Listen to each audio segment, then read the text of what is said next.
Mata sa Mata, The Tino Story. May mga taong nananalo at meron namang natatalo. Ito ang dahilan kung bakit ang ilan ay nakagagawa ng kasalanan na sa huli ay kanila rin palang pagsisisihan. Ikaw kabarangay, naniniwala ka ba talagang life is unfair?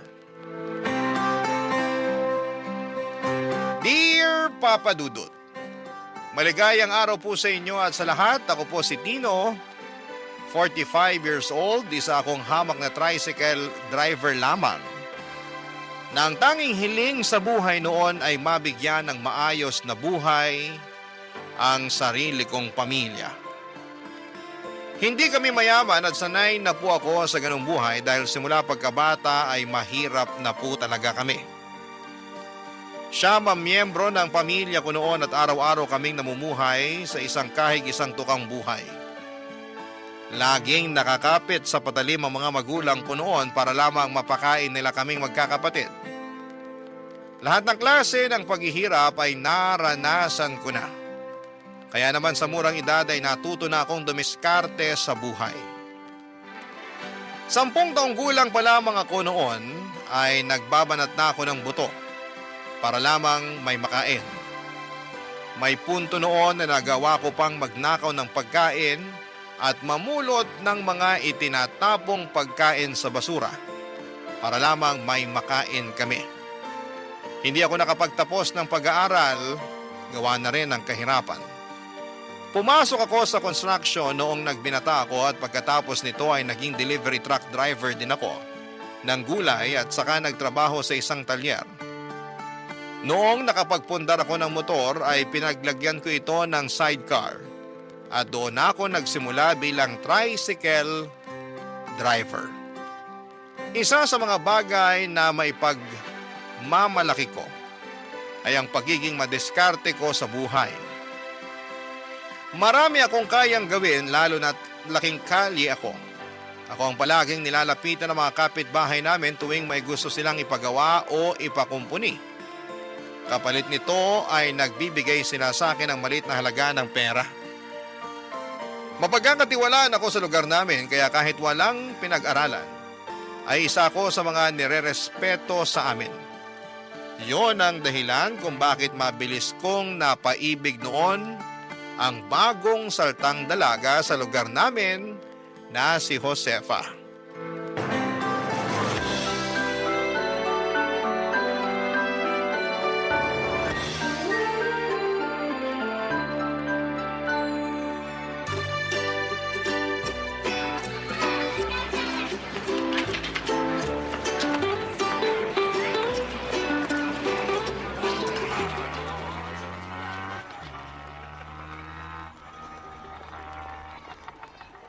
Miss, tricycle? Ay, hindi po. Kuya, pwede pong magtanong? Pwede naman. 10 piso kada tanong. Alo, Biro lang. Ano ba tatanong mo? parang naliligaw po yata ako. Hindi po ba ito yung kalsadang to? Ito pong nakasulat sa papel? Patingin nga. Ayan po, oh. Ah, oo, dito nga to. Bakit? May sadya ka ba rito? Oh, miss, ito yung papel. Yung pinsan ko po. Susunduin daw niya ako sa terminal kaninang umaga. Kaso nasa trabaho pa raw siya kaya tinext na lang niya sa akin yung address. Hindi ko naman siya matawagan kasi lobat na ako. Oo, nasa tamang lugar ka. Sino ba yung pinsan mo? Si Dondon po. Baka kilala niyo po. Ah, si Don Don. Yung si Kyo. Oo, kilala ko siya. Nakakainuman ko yun eh. Magpinsan kayo? Opo, magkapatid yung mga nanay namin. Ah, ganun ba? Mukhang galing ka pa sa malayang lugar ah. Marami ka yatang dalang bag. Opo, galing pa po ako ng Negros. Kinuha ako dito ni Kuya Dondon kasi may nahanap siyang trabaho para sa akin dito. Ah, kaya pala. Kaso paano yan? Nasa trabaho pa yata si Don Don. Panigurado, nakasarap pa bahay nun. Kaya nga aantayin ko na lang po siya. Malapit na rin naman umuwi yun kasi patapos na raw po yung trabaho niya kanina. Nag-overtime lang siya sa trabaho kasi wala pa raw yung karelyebo niya. Kung ganun, dito ka na lang muna sa may lilim. Ano, gusto mo? Para hindi ka mainitan dyan habang nag-aantay kay Don Don. Sige po. Teka. Tulungan na kita dyan sa mga gamit mo. Lapag ko dito ah. Salamat. Walang anuman. Yan lang naman yung bahay ni Dondon eh. Kita mo yung malaking bahay na may green na gate? Opo. Diyan siya nakatira? Hindi. Yung katabing bahay niyan, dyan siya nakatira. Yung may nakadikit na tarpaulin sa may tindahan. Tapos yung katabing bahay, dyan naman ako nakatira. Ah, magkapit-bahay lang pala kayo. Oo, dati ko yung kainuman eh, kaso tumigil na sa pag-inom simula nung nakapag-asawa. Teka, may asawa na si Kuya Dondon? Oo, meron na. Hindi mo ba alam? Pero dati pa yun. Naghiwalay na rin sila. Hindi rin naman kasi sila kasal. Nag-live-in lang. Ah, kaya naman pala wala siyang nakukwento sa amin. Hiwalay na pala. Wala pa silang anak? Wala. Mabuti nga kamo na hindi sila nagkaanak kasi mas lalong pahirap yun sa buhay ni Dondon kung sakali. Ano po bang nangyari? Bakit sila nagkahiwalay ng live-in niya? Malandi yung babae. Nakahanap ng mas mayamang lalaki kaya yun, sumama agad. Ay, grabe naman pala. Naya ko nga na mag-inom si Dondon nun eh. Kasi nga warak siya pero hindi na talaga siya umiinom. Yun din naman yung magandang bagay na naidulot sa kanya ng ex niya. Natigil siya sa mga bisyo niya. Mabuti naman. May napala rin naman pala siya kahit papano. Ano palang pangalan mo? Josefa po. Kayo po. Celestino. Pero tawagin mo na lang akong Tino. Nice meeting you po. Ilang taong ka na? 24. Ang bata mo pa pala. Bakit po kayo? Ilang taon na? Wala mo. 35? Hindi naman ako ganun katanda. Mukha na ba akong 35? Ay, sorry. Ilang taon na po ba kayo? 29 lang ako, pero naiintindihan ko naman. Araw-araw ba naman kasi akong pagod tsaka babad sa initan eh, kaya mukhang matanda na talaga itsura ko. Ay, hindi naman. Mukha naman kayong 27 eh. Asus, binawi mo pa yung 35. Ayos lang yun, walang kaso. Malapit na rin naman ako mag-30 eh, kaya parang ganun na rin. Teka, yan na ba si Kuya Dondon? Yung nakamotor na tumigil dun sa may tarpaulin sa tindahan? Oo, siya na nga yan. Halika na. Tulungan kita magbuhat ng mga gamit mo. Ay, sige po. Salamat. Huwag mo na ako pinupo. Pakiramdam ko tuloy, ang tanda-tanda ako na talaga eh. Sorry. Sige. Tatawagin ko na lang kayong Tino. Yan, mas maganda pa yan.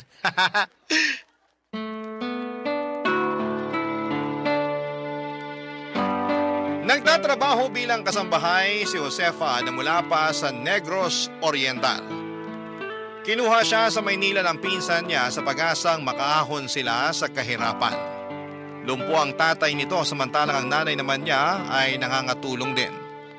Yun siguro ang dahilan kung bakit agad kaming nagkasundo ni Josefa dahil pareho kaming mahirap. Bilang ako ang mas nakakaalam kung paano ang buhay sa Maynila, ako ang nagturo kay Josefa kung paano makisabay sa kalakaran ng syudad. Itinuro ko sa kanya kung paano ang mag-commute at kung paano mas makatipid sa mahal na buhay sa Maynila. Dahil malayo sa pamilya ay parang ako na ang naging bagong pamilya ni Josefa. Lagi siyang lumalapit sa akin kapag kailangan niya ng tulong. Tuwing day off niya ay nagpapasama siya sa akin para mamasyal at umikot sa Kamaynilaan. Paborito niyang pinupuntahan ay ang mga mall, hindi para mag-shopping kundi para mag-ikot-ikot lang. Tahimik lang na tao si Josefa pero malaki ang ambisyon nito sa buhay. Marami siyang pangarap para sa sarili at sa pamilya niya. Mga pangarap na mahirap mang abutin ay pinipilit pa rin niyang makamit. Hindi ko alam kung bakit pero nagkaroon ako ng malambot na puso para kay Josefa. Para akong tagapagtanggol at gusto ko siyang protektahan sa magulong mundo. Sa mga sumunod na taong pagsasama naming dalawa bilang magkaibigan, ay mabilis na nahulog ang loob ko sa kanya. Niligawan ko siya at sinagot naman niya ako, Papa Dudut. Lumipas nga ang 2 taong pagsasama namin bilang magkasintahan ay nagkaroon kami ng isang anak.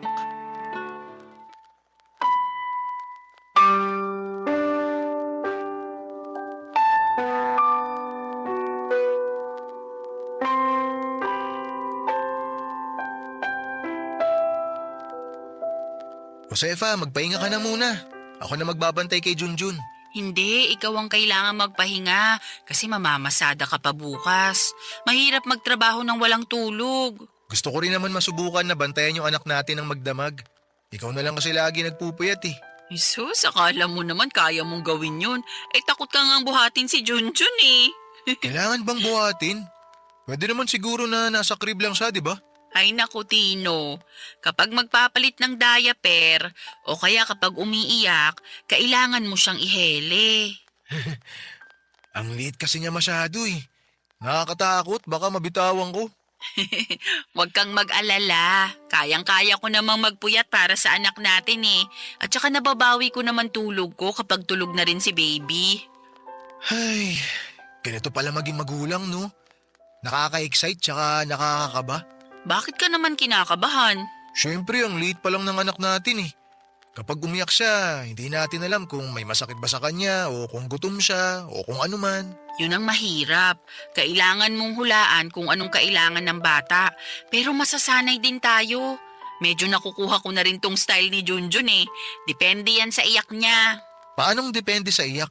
Kapag malakas, diretso at paulit-ulit, ibig sabihin nun gutom na siya.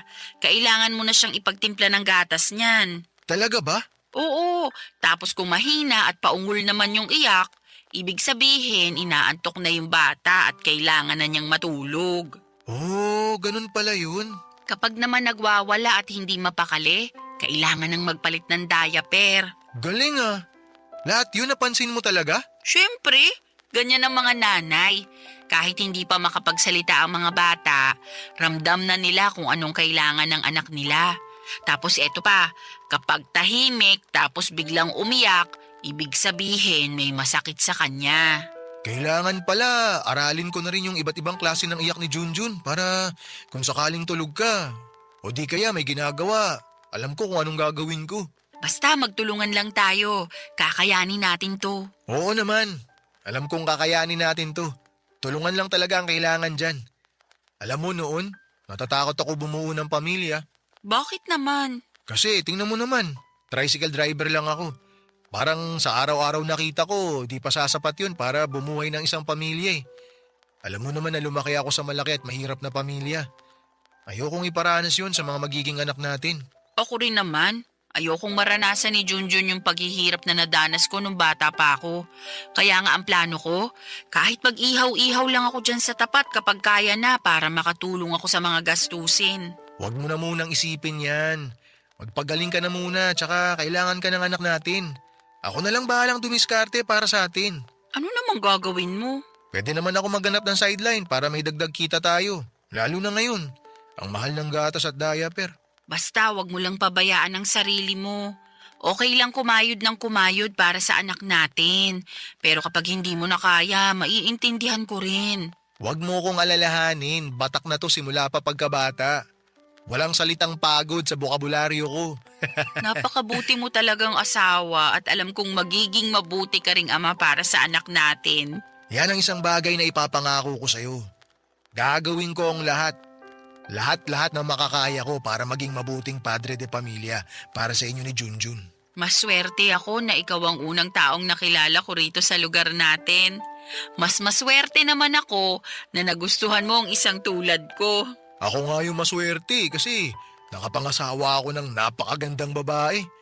Dati pangarap ko lang yun eh, pero ngayon, abot kamay ko na oh. Naku, o sige na. Tama na ang bola. Matulog na tayo habang tulog pa si baby. Sulitin na natin ang pagiging tahimik niya kasi panigurado. Maya-maya mag-iingay na naman to. O sige, magpahinga na tayo. Good night. Good night. I love you. I love you too. Hindi kami kasal ni Josefa pero noong nabuntis siya ay nag-live-in kaming dalawa. Hindi man malaki ang tinitirhan naming bahay ay masaya naman kami dahil kahit papaano ay nakakaya naman naming tustusan ang pangangailangan ng bawat isa. Hindi man ganoon kaganda ang pamumuhay namin ay nakaya naming gawing masaya ang pagsasama namin. Mas lalo pa itong nagkakulay nang dumating na ang anak namin na si Junjun Papadudut. Kahit kakarampot man ang kinikita namin ni Josefa ay ginawa namin ang lahat para maibigay sa bata ang mga pangangailangan niya. Walang kaso sa amin kahit butas-butas na ang damit namin o kahit wala na kaming maayos na tsinelas. Ang mahalaga noon ay ang maisuot na damit ng anak namin at mabili namin ang gatas at diaper na kailangan niya. Isa akong tricycle driver at ang asawa ko naman ay isang kasambahay. Simple lang ang pamilya namin pero kahit na ganoon ay masaya kami dahil buo kaming pamilya. Napapalibutan kami ng mga mababait at matutulungin na kaibigan at walang ibang makikita sa tahanan namin kundi ang purong pagmamahalan lamang. Sardinas, instant noodles at itlog man ang lagi naming ulam. Hindi pa rin nawawala ang pag-asa namin na balang araw ay makakamit din namin ang mga minimithi naming pangarap. Makalipas ang 2 taon ay muling nagbuntis si Josefa at noong panahong yon ay nag-decide kaming dalawa na yun ang magiging huli namin. Ayaw naming matulad ang pamilya namin sa mga pinagdaan na namin noong kabataan namin na napakarami naming magkakapatid. Naisip namin ni Josefa na 2 bata lang ang kaya naming alagaan at kapag nadagdagan pa ito, ay baka hindi na namin mabigyan pa ng maayos na buhay ang mga ito. Ayokong matulad ang mga anak ko sa akin na hindi nakapagtapos ng pag-aaral at walang maayos na trabaho. Ipinangako ko noon sa mag-iina ko na gagawin ko ang lahat para maging maayos akong padre di pamilya. At paninindigan ko yon sa abot ng aking makakaya. 5 taon ang dumaan simula nang ipinanganak ni Josefa ang pangalawang anak namin ay doon nasubok. Ang tatag ko noong nakaranas ako, Papa Dudut, ng isang napakalaking trahedya sa aming pamilya. Barangay Love Stories. Barangay Love Stories. 7 taong gulang na noon ang panganay namin samantalang 5 taong gulang naman ang pangalawa na si Maria. Sa isang pampublikong paaralan nag-aaral ang dalawa, grade 2 si Junjun at preschool naman si Maria. Noong mga panahong yon, maliban sa pagiging tricycle driver ay pinasok ko na rin ang pagiging food delivery rider. Bagong usbong lamang noong mga panahong yon ang ganong klase ng trabaho sa Maynila. At isa ako sa mga kauna-unahang delivery rider sa lugar namin. Malaki ang naitulong ng trabahong yon sa buhay naming mag-asawa. Sa kabilang banda mula sa pangangatulong ay nakahanap naman ng trabaho si Josefa sa isang factory. Pagkatapos ng shift nito sa naturang factory ay saka naman siya nagtitinda ng street food sa gabi katulad ng balut, penoy, chicharon at mani malapit sa mga gimikan. Kapag maaga akong natatapos sa trabaho ay sinasamahan ko si Josefa sa pagtitinda hanggang sa hating gabi. Kapag nasa labas kami ay naiiwan naman ang mga anak namin sa pinsan nitong si Dondon. Para sa amin ni Josefa ay walang kaso kahit kulang kami ng tulog o pagod sa trabaho. Ang lahat ng iyon ay napapawi naman kapag nakikita naming nabubusog sa pagkain ng 2 anak namin. Nakagagalak sa pusong tingnan ng mga bata na tuwang-tuwa tuwing binibilhan namin sila ng damit at laruan na galing pang Divisoria. Ang mga bagay na yon ang nagpapasaya para sa amin bilang magulang. Ang mga ngiti nila ang mas nagbibigay sa amin ng lakas para mas lalong magsumikap. Tuwing linggo, buong pamilya kaming nagpupunta sa simbahan para makapagpasalamat sa mga araw-araw na biyayang natatanggap namin. Ang pinagpapasalamat ko noon sa Puong May Kapal ay ang pagkakaroon ko ng masaya at buong pamilya. Malayo sa pamilyang kinalakhan ko noon. Doon pa lang ay solve na ako pero sa kabila nito ay hindi ko alam na may panibagong biyaya pa pala na nais ibigay sa amin ang Panginoon, Papa Dudut.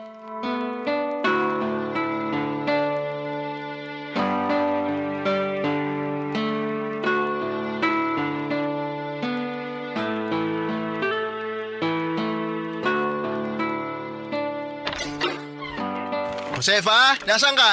Tino, ikaw na ba yan? Nandito ako sa kusina. Nabasa mo ba yung text ko? Oo, sabi mo wag na ako magluto ng ulam. Bakit? Itabi mo na lang yung mga lulutuin mo ngayon para bukas. May inuwi akong pagkain para sa atin. Talaga? Oo, may isang bucket ako ng fried chicken dito. Tignan mo. Amin na yung uwi mong ulam para maihanda ko na. Wow! Pero sana hindi ka na nag-abala. Ang mahal niyan, di ba? Dapat ibinili na lang natin ng ulam yung ipinambili mo dyan. Baka nga pwedeng pang 2 araw na yan kung sakali eh. Huwag kang mag-alala. Hindi naman to galing sa bulsa ko eh. Wala akong ginastos dito. Talaga? Saan galing yan? Ganito kasi, may diniliver akong pagkain kanina. Tapos, birthday ata nung nag-order eh. Hindi niya alam na may pa-surprise na handa sa kanya yung mga kaibigan niya. Dahil madami namang handa, binigay na lang niya sa akin tong in-order niya. Treat na raw niya sa akin kasi birthday niya. Ay, ang bait naman. Nadamay pa tayo sa birthday niya. Oo nga, yung bait. Pagpalain sana siya ng Panginoon. Hindi ko alam na may mga ganong klaseng tao pa rin pala ngayon. Yung tipong sobra yung kabaitan. Kung ako tatanungin, hindi na ako magtataka kung bakit marami siyang mga kaibigan na sinurpresa siya para sa birthday niya. Naku, sakto to. Masarap ang ulam natin ngayon. Naaayon siya sa sasabihin ko sa'yo. May magandang balita ako sa'yo. Ha? Anong ibabalita mo? Tsaka anong kinalaman yan sa ulam natin? May natanggap akong magandang balita ngayong araw na siguradong ikakagulat mo. Magugulat ako? Talaga? Ano naman yun? Tungkol ba yan sa trabaho na gusto mong pasukan? Hindi, iba to. Huwag kang mabibigla sa sasabihin ko, ha? Pero mukhang masusundan na si Junjun at Maria. Buntis ka? Oo. Hindi nga. Buntis ka ngayon? Uy, huwag kang maingay. Nag-aaral yung 2 anak mo sa sala. Sorry. Na-excite lang ako. Totoo ba? Magkakanak na uli tayo? Oo, nagpa-check up ako sa health center kanina. Kumpirmado nga na buntis ako. Alam ko nangako tayo sa isa't isa na hanggang 2 lang ang magiging anak natin para mabigyan natin sila ng maayos na buhay. Pero itong balitang to, sa tingin ko, blessing to mula sa Panginoon. Hindi naman niya tayo bibiyayaan ng ganito kung alam niyang hindi natin kayang alagaan, di ba? Huwag mo na problemahin yan. Tama yung sinabi mo. Biyaya yan mula sa may kapal. 2 man o 3 magiging anak natin. Ipinapangako ko sa'yo, gagawin ko ang lahat para mabigyan lahat ng mga anak natin ng maayos na buhay. Kakayanin ba natin to? Oo, yakang-yaka yan. Wala ka bang tiwala sa akin? Hindi naman sa ganun. Alam ko kung anong klase kang ama. Alam ko na gagawin mo ang lahat para sa mga anak natin. Pero sa panahon ngayon, lahat nagmamahal na eh. Kakayanin kaya nating humabol? Mahirap lang tayo, totoo yun. Yung kinikita natin sa trabaho at negosyo, sakto lang para sa pang-araw-araw. Pero kahit 3 ko pa o gawing 4 yung trabaho ko, gagawin ko. Dahil nangangako ko sa inyo na hindi ko ipaparana sa pamilya natin yung buhay na meron ako nung bata ako. Pero okay na yung 3 ha. Huli na to. Huwag na tayong magdagdag pa. Oo, huli na to. Maliban na lang kung... Wala nang maliban. Last na talaga.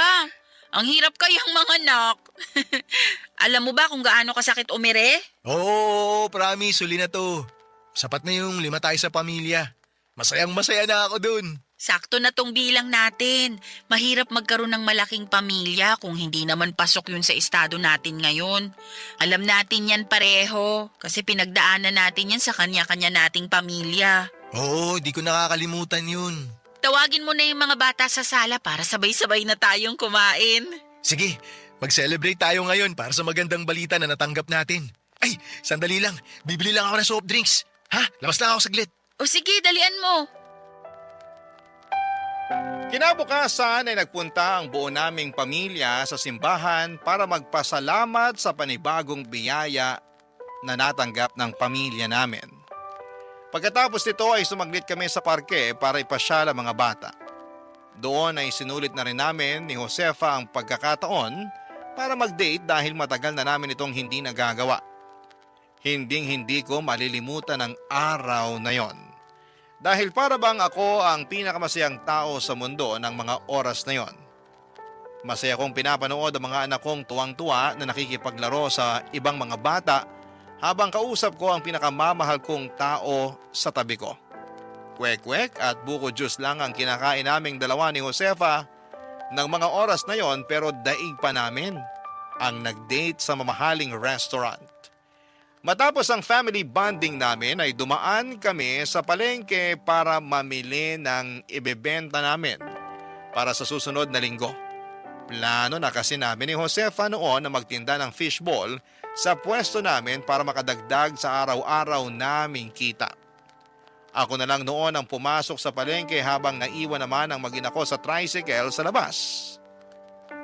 Habang nasa loob ako ng maingay na palengke ay biglang nagkaroon ng komosyon sa labas. Isang malakas na tunog ang narinig namin.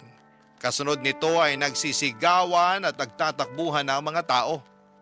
Akala ko noon ay may pumutok na kung anuman.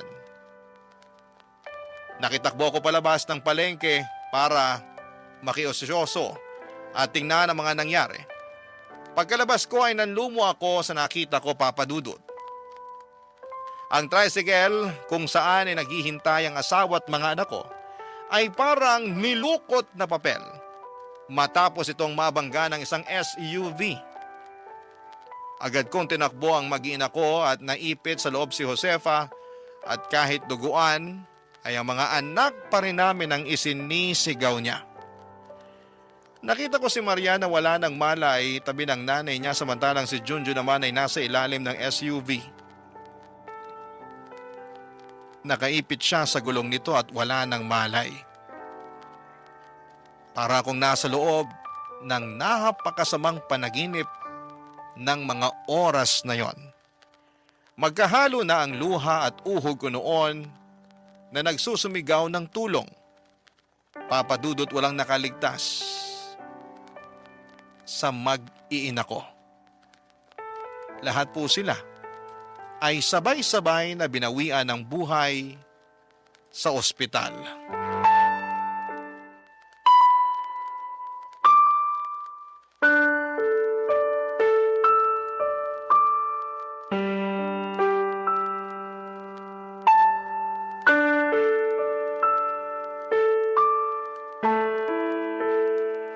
Tino, nag-request na ako ng tolda sa barangay para may mapwestuhan yung mga makikiramay habang nakaburol si na Josefa. Sabi ni Kap, magpapadala rin daw siya ng dagdag na upuan. Salamat, Don, sa lahat ng tulong mo. Wala na talaga ako ibang maasahan dito kundi ikaw na lang eh. Pasensya ka na kung naabala kita ha. Huwag mo isipin yan. Basta kapag may kailangan ka, sabihan mo lang ako. Salamat. Kamusta ka na?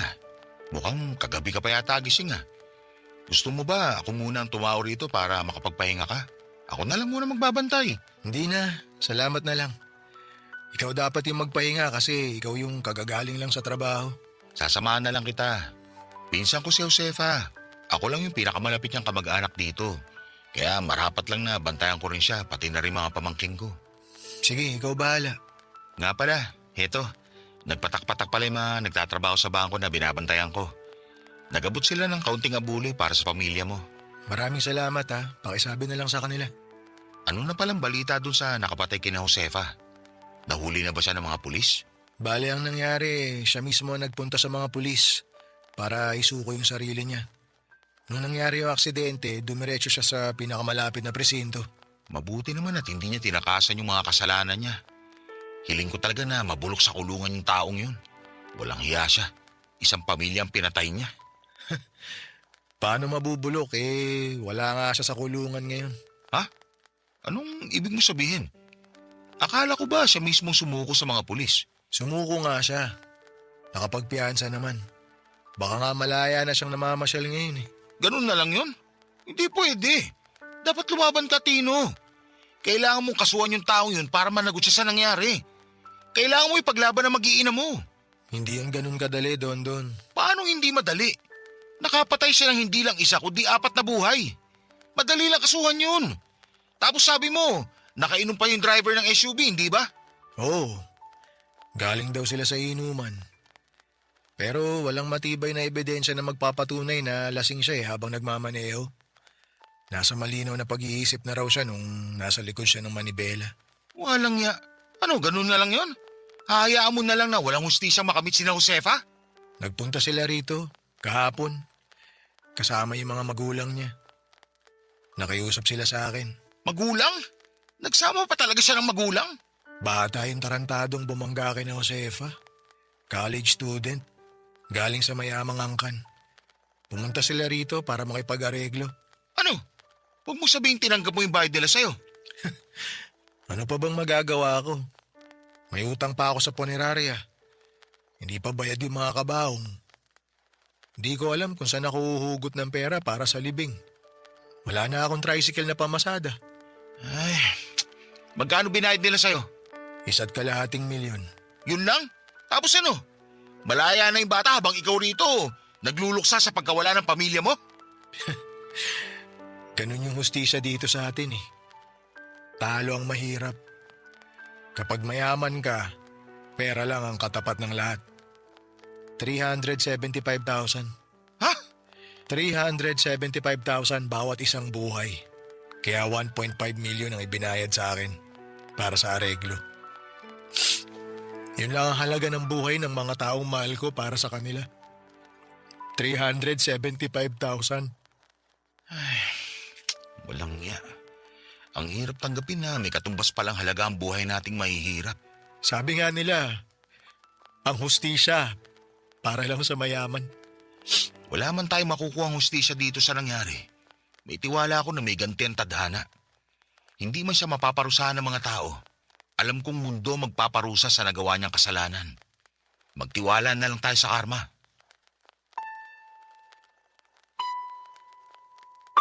Kung may mas masakit pa sa salitang masakit, yun ang mga bagay na nararamdaman ko noong sabay-sabay na nawala mula sa akin ang mga taong pinakamamahal ko. Wala man akong pera at sapat na yaman sina Josefa, Junjun, Maria. At ang bata sa sinapupunan ng asawa ko ang naging kayamanan ko sa buhay. At yun ang ninakaw lang mula sa akin sa isang iglap. Pakiramdam ko noon ay wala na akong saysay sa mundong ito. Wala na akong dahilan para magpursige sa buhay at wala nang rason para ipagpatuloy ko pa ang mga plano ko sa hinaharap dahil wala naman ang mga taong kasama kong aabot nito. Papadudot, napakarami ko pang gustong gawin kasama ang mag-iina ko. Marami pa akong gustong iparanas sa kanila. Marami pa akong nais abutin at napakarami kong gustong gawin na hindi ko na kayang gawin pa dahil mag-isa na lamang ako sa buhay. Walang oras na hindi kumikirot o bumibigat ang dibdib ko dahil sa nangyaring trahedya sa buhay ko. Napakahirap tanggapin ang katotohanan. Hindi na nila ako makakausap at lagi ako nakatulala at malalim ang iniisip. Nang mga panahong yun ay parang mababaliw na ako sa sobrang sakit ng nararamdaman ko. Mas mabuti nga sana kung nabaliw na lamang ako para hindi ko na maramdaman ang sakit. Mabuti na lang at hindi umalis sa tabi ko ang pinsan ni Josefa na si Dondon. Siya ang nagpumilit sa aking kumain kahit wala akong ganang kumain. Daig ko pang nakaratay noon lalo na noong mailibing na ang pamilya ko. Ang tanging ginawa ko na lamang noon para makatakas mula sa sakit na nararamdaman ko ay ang matulog hanggang isang araw, isang ideya ang pumasok sa isipan ko na muling nagbigay sa akin ng lakas para muling bumangon. Papadudot. Barangay Love Stories. Barangay Love Stories.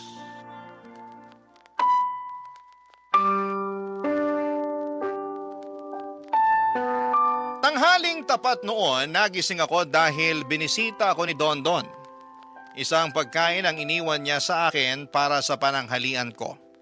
Kumakalam na ang sikmura ko noon pero hindi ko magawang kainin ang ibinigay na ulam ni Dondon. Mechado kasi yon, paboritong pagkain ng asawa ko. Tuwing naaalala ko ang mga bagay na gustong-gustong gawin ng mag-iina ko ay mas lalo lamang bumibigat ang dibdib ko. Ang ginawa ko na lamang gamit ang motor ko ay nag-stroll ako sa gitna ng tirik na araw. Habang nasa daan, isang bagay ang naisip ko.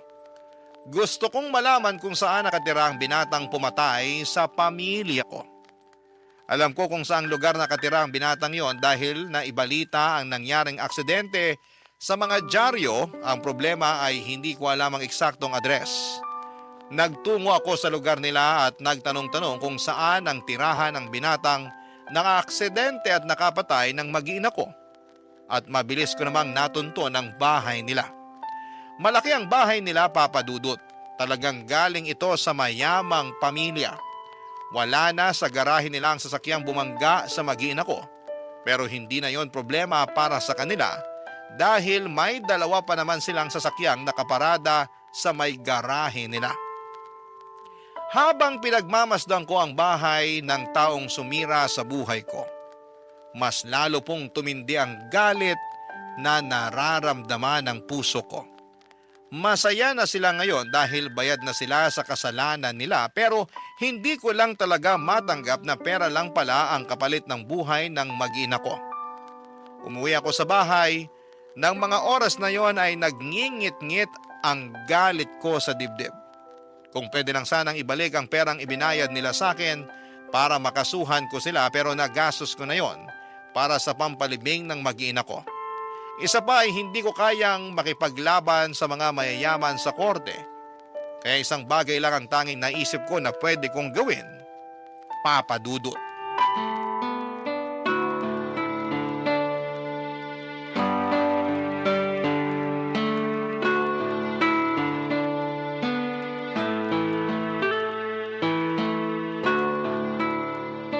Knock-knock!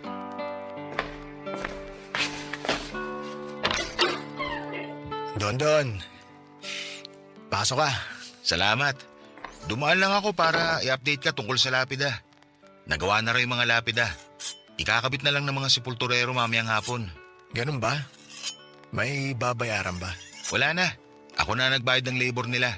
Nagbigay na rin ako ng pangmerienda. Oh, ano yung ginagawa mo? Nag-aasa ng kutsilyo. Magluluto ka? Mabuti naman kung ganun. May pinagkakaabalaan ka na sa wakas. Hindi tulad nitong mga nakaraang linggo na puro pagbumukmok lang ginagawa mo. Naisip ko kasi na walang mangyayari kung palagi ko na lang tinatakbuhan yung sakit na nararamdaman ko eh. Kailangan kong bumangon. Kailangan kong gumawa ng paraan para mawala tong sakit sa puso ko. Mabuti yan. Alam ko yung pakiramdam na para bang tumigil ang mundo mo simula nung nawala mga minamahal mo. Pero ang katotohanan, patuloy pa rin umiikot ang mundo kahit gaano pa kalala ang trahedyang dinanas natin. Sana makabangon ka ulit, Tino. Hindi man agad-agad pero mabuti na at sinisimula mo na. Ano sa tingin mo? Matalas na ba to? Mukhang matalas na nga. Halos kumikinang na nga eh. Pwedeng-pwede ng panghiwa ng karne. Ay, ano bang lulutuin mo? Hindi ko gagamitin to panluto. May iba akong paggagamitan ito. Ha? Para saan naman? Basta, malalaman mo na lang. Okay ka lang? Bakit ganyan ka magsalita? Nakakatakot ka. Huwag kang mag-alala. Okay lang naman ako. Okay na okay ako. Okay, sige. Tawagan mo na lang ako kapag may kailangan ka. Papasok na ako sa trabaho. Sandali lang. May tanong ako sa'yo. Oh, ano yun? Alam mo ba kung ano yung ibig sabihin ng kasabihang mata sa mata, ngipin sa ngipin? Oo. Hindi ba tungkol yan sa pag-iiganti? Mata sa mata. Kung anong ginawa sa'yo, yun din ang gagawin mo sa kanila. Ngipin sa ngipin, kung ano ang nawala, yun din ang kukunin pabalik. Tama. Mata sa mata. Bakit mo natanong yan? Wala naman. Sandali lang. Anong pinaplano mo? Mata sa mata, di ba? Kung ano yung nawala, yun din ang kukunin. Plano mo ba magiganti sa taong pumatay sa mag-iina mo, Tino? Ito na lang yung nakikita kong paraan para matanggap ko yung katotohanan. Hindi mapapanatag ang puso ko hanggat hindi ko nakukuha yung tamang hustisya para sa mag-iina ko. Teka, huwag kang magpadalos-dalos. Wala sa mga kamay natin ang hustisya, Tino. Kung ano man yung pinaplano mo, Pag-isipan mo muna yung mabuti. Nakapagdesisyon na ako. Gagawin ko to para sa pamilya ko. Sigurado ka ba magugustuhan ng pamilya mo tong gagawin mo? Gugustuhin ba ni Josefa na ipagiganti mo sila? Sa tingin ko, hindi. Kaysa makamit ang hustisya, mas gugustuhin ni Josefa na lumayo ka sa panganib. Tino, huwag mo gawin to sa sarili mo. Ninakawan ako ng pamilya, Dondon. Hindi pwedeng nakaupo na lang ako rito habang yung pumatay sa mag-iina ko malaya pang nakakalakad sa mundong to. Hayaan mong karma na lang ang gumanti para sa'yo. Parang awa mo na. Para sa ngalan ng pamilya mo, huwag mong gawin to. Ano na lang sasabihin ng mga anak mo kapag pinapanood ka nila sa langit? Wala na silang sasabihin, Dondon. Bakit? Kasi yung mga anak ko patay na. Patay na sila. Wala na akong mga anak. Wala na akong asawa. Wala na akong pamilya. Ano ginawa ko para mabigyan ng ganitong klaseng parusa? Naging mabuting tao naman ako Bakit ganito yung nangyari sa buhay ko? Sirang-sira na ako, Dondon. Lugbok na ako. Hindi ko kaya. Kung gagawin mo yung pinaplano mo, ano na lang ipinagkaiba nyo nung taong pumatay kina Josefa? Gusto mong ipasa yung sakit na nararamdaman mo sa ibang tao? Paano yung mga taong nagmamahal sa kanya? Paano ako? Naisip ba niya ako nung binangga niya yung pamilya ko? Aksidente yung nangyari. Walang may gusto dun. At sigurado akong pinagsisiyan na rin ng taong yun yung nangyari. Hindi lang ikaw yung nasaktan sa pagkawala nila Josefa. Kami rin. Lahat tayo nasasaktan. At mahirap tanggapin ang katotohanan pero kailangan. Kaya pakiusap. Pag-isipan mo itong gagawin mo. Pakiusap, Tino.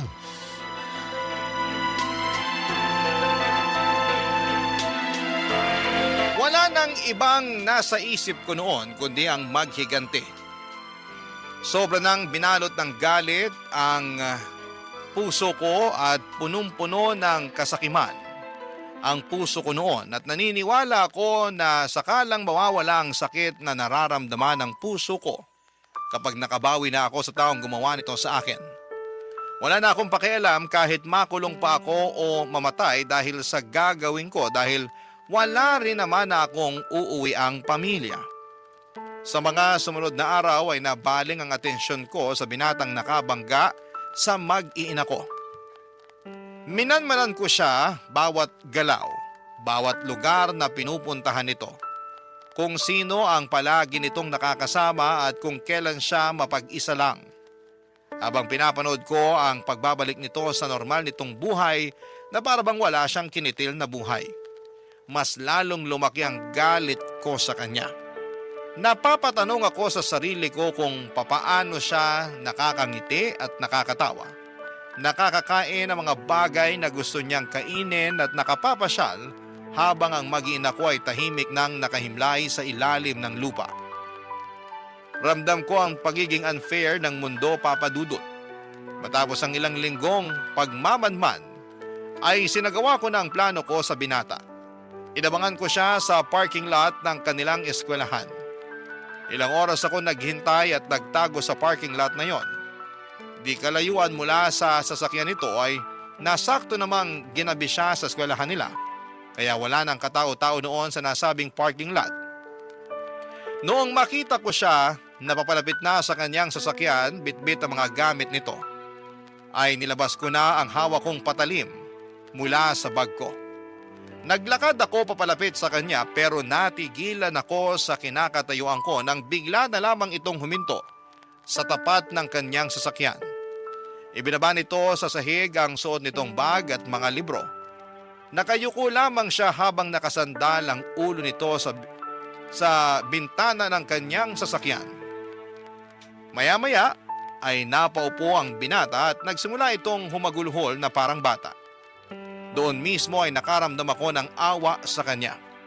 Para bang ang matigas kong puso ay naging malambot. Napagtanto ko na bata lamang siya. Isang bata nakagawa ng kasalanang hindi niya ginusto. Nang mga oras na yon ay binalik ko na lamang ang patalim sa bag ko. Saka ako nagsimulang maglakad papalayo, Papa Dudut.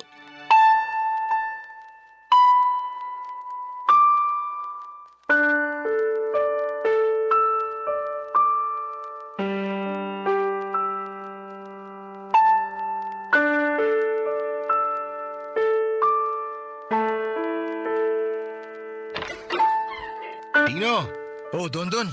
kanina pa kita inaantay. Sorry, pumasok na ako sa loob ng bahay mo. Hindi naman kasi nakalak yung pinto. Ba't nandito ka? Wala ka bang trabaho ngayon? Wala, off ko ngayong araw. Hihiram sana ako ng tools mo. Inaayos ko kasi yung motor ko. Pero kanina pa ako katok ng katok dito, walang sumasagot. Kaninang hapon pa ako rito. Nung gumabi na, nagsimula na akong kabahan. Naalala ko yung napag-usapan natin nung tungkol sa paghihiganti mo. Akala ko, Nasa likod yung tools ko. Sandali, kukunin ko. Tino, bakit may dala kang kutsilyo sa labas? Wala to. May ginawa ka bang masama? Saan ka galing? May pinuntahan lang ako. Huwag mo nang alamin kung saan. Kinakabahan ako sa iyo eh. Parang awa mo na, Tino. Sabihin mo sa akin na wala kang ginawa na ikasisira ng buhay mo. Wala. Nagpahangin lang ako sa labas. Na may dalang kutsilyo? Para saan? Ba't kailangan mo magdala ng kutsilyo? Ay, oo na, sige na, aamin na ako. Para sa isang tao tong kutsilyong daladala ko. Para to sa taong pumatay sa pamilya ko. Tino, Minanmanan ko siya ng ilang linggo. Inaral ko lahat ng galaw niya para maisagawa ko yung plano ko. Gusto ko siyang patayin. Gusto kong tapusin ang buhay niya, Dondon. Hindi ko matanggap na masaya siya sa buhay niya ngayon. Samantalang ako, patuloy na naghihirap dahil sa pagkawala ng mag-iina ko. Gusto ko siyang managot sa ginawa niya. Gusto ko ng hustisya. pero hindi ganong klaseng hustisya ang kailangan mo. Hindi mo kailangan pumatay ng tao para lang makabawi sa nangyari sa pamilya mo. Tino naman. Huwag kang mag-alala. Wala akong ginawang masama sa kanya. Kahit tingnan mo pa tong kutsilyong inuwi ko. Wala tong bahid ng dugo. Kung ano man yung iniisip mo, hindi yun nangyari. Wala kang masamang ginawa habang nasa labas ka. Hindi ko tinuloy yung plano ko. Biglang nagbago yung isip ko nung nakita ko yung bata ng malapitan. Bakit nagbago yung isip mo? Hindi ko kaya. Kahit gaano kalaki yung galit na nararamdaman ko, hindi ko kayang pumatay ng tao. Kasi alam mo sa sarili mo na hindi sadya yung nangyari. Alam ko rin na mabait kang tao at hindi mo magagawang kumitil ng buhay. Hindi ka ganong klaseng tao, Tino. Kaya ka nga minahal ni Josefa eh. Hindi ko na alam kung anong gagawin ko. Ang sakit pa rin eh. Paano ko ba maaalis tong pakiramdam na to sa dibdib ko? Pagod na ako. Pagod na ako umiyak. Pagod na ako. Wala tayo ibang magagawa kundi damahin lang yung sakit. Walang gamot dyan eh. Antayin mo na panahon na magpagaling sa sugat dyan sa puso mo. Mamamanid lang yan hanggang sa dumating ang araw na masasanay ka na rin sa sakit. Alam mo, naisip ko, sana nadamay na lang ako sa aksidente. Sana kasama na lang ako sa mga namatay para hindi ako yung naiwang nagluluksa rito. Huwag mo sabihin yan. May rason kung bakit ikaw yung naiwan. May dahilan kung bakit ikaw yung natitirang nabuhay. Ano yung dahilan? Bakit ako? Bakit ako lang? Hindi ko alam masagot pero kung akong tatanungin mo, sa tingin ko, nabuhay ka para ipagpatuloy yung naiwang alaala ng pamilya mo. Nabuhay ka kasi kailangan mo ipagpatuloy kung ano man yung mga pangarap na nasimulan nyo bilang pamilya. Tuparin mo ang mga bagay na yun. Alang-ala sa kanila. Hindi ko alam kung kaya kong gawin yun. Hindi ko nga alam kung paano ako magpapatuloy eh. Alam mo, mas maganda siguro kung magpakalayo-layo ka muna. Saan naman ako pupunta? Dito na ako lumaki. Nandito ang pamilya ko. Hindi ba nabanggit mo na may probinsyang nanay mo? Doon ka magpunta. Doon ka magsimula ng panibagong buhay. Doon ka magsimula ulit. At kapag handa ka na, kapag tanggap mo na ang lahat, bumalik ka rito para ipagpatuloy kung ano man ang iiwan mo rito. Pag-iisipan ko. Papadudot, pinakinggan ko ang mga sinabi sa akin ni Don Don. Hindi paghihiganti ang solusyon sa sakit na nararamdaman ko. Nagpakalayo-layo ako, Papadudot, at umuwi ako sa probinsya ng nanay ko. Doon ay pilit kong kinalimutan ang malagim na trahedya na nangyari sa pamilya ko. Masakit na magsisimula ulit ako ng panibagong buhay na wala na mga taong inaasahan kong makakasama ko hanggang sa pagtanda ko. Pero wala akong ibang choice kundi ang magpatuloy sa buhay sa ngalan na rin nila Josefa, Junjun at Maria. At ang baby namin na hindi na naipanganak pa. Wala na akong balita sa binatang nakaaksidente sa pamilya ko. Kung saan man hahantong ang buhay nito, ang Diyos na po ang bahala sa kanya. Hinihiling ko na lang na sana ay may natutunan siya sa nangyari para sa ganon ay hindi masayang ang buhay na nawala ng dahil sa kanya. Papa Dudut, hindi na po ako nakapag-asawa pang muli. Ang sabi sa akin ng pamilya at mga kaibigan ko, subukan ko raw ulit na buksan ang puso ko dahil bata pa naman ako. Pero hindi ko pa kayang gawin yon sa ngayon kahit na 7 taon na ang nakakalipas. Nagigilty kasi ako sa isipin na kapag nag-asawa ulit ako, ay para bang pinapalitan ko na ang pamilya ko. Hindi ko po alam. Siguro kung may nilaan sa akin ng Panginoon ay tatanggapin ko po yun ng buo. Sa ngayon ay nananatili pa rin ako sa probinsya kasama ang bagong buhay na binubuo ko. Hindi po ako nakakabalik pa sa Maynila at wala na akong planong bumalik doon dahil ipinapaalala lamang nito sa akin ang mga matatamis at mapapait na alaala ng nakaraan ko. Dito na po nagtatapos ang kwento ko, masalimuot pero patuloy pa rin na lumalaban sa buhay. Muli maligayang araw po sa inyong lahat, ang inyong forever kapuso at kabarangay, Tino. Walang perpektong relasyon, ngunit hindi tama na tayo ang magiging dahilan upang tuluyang masirang pagsasamang ating iniingatan. Minsan kapag kinukulong ang isang ibon ay mas lalo lang niyang gustong lumaya at kumawala. Ikaw kabarangay, maluwag ka ba sa iyong partner? Dear Papa Dudut, habang may buhay, may pag-asa. Yan ang lumang kasabihan na tinanim ko sa aking isipan simula pa lamang noong kabataan ko. Pero habang may buhay ay meron ding pagsubok. At yon ang mga karanasan na gusto kong ibahagi sa programa ninyong Barangay Love Stories. Sobrang hilig ko talagang makinig ng radyo hanggang isang araw ay napakinggan ko ang programa ninyo. Simula noon ay naging libangan ko na ito habang tumatao sa negosyo kong tindahan ng mga pruta sa lugar namin sa Pasig. Bago ko ipagpatuloy ang pagbabahagi ng aking istorya, ay tawagin niyo na lamang po ako sa pangalang Reggie. 45 years old at tubong Bagong Ilog sa Pasig City. Babae po ako, pangalang lalaki lang. Meron akong 3 anak sa kinakasama ko noon na pangalanan na lang nating Arnel. Bale, 3 taong kaming magkasintahan bago kami nagpakasal taong 2001. Sakto kakatapos ko lang din noon sa kolehiyo. Magsisimula ang lahat 1 buwan mula nang maikasal kami, Papa Dudut.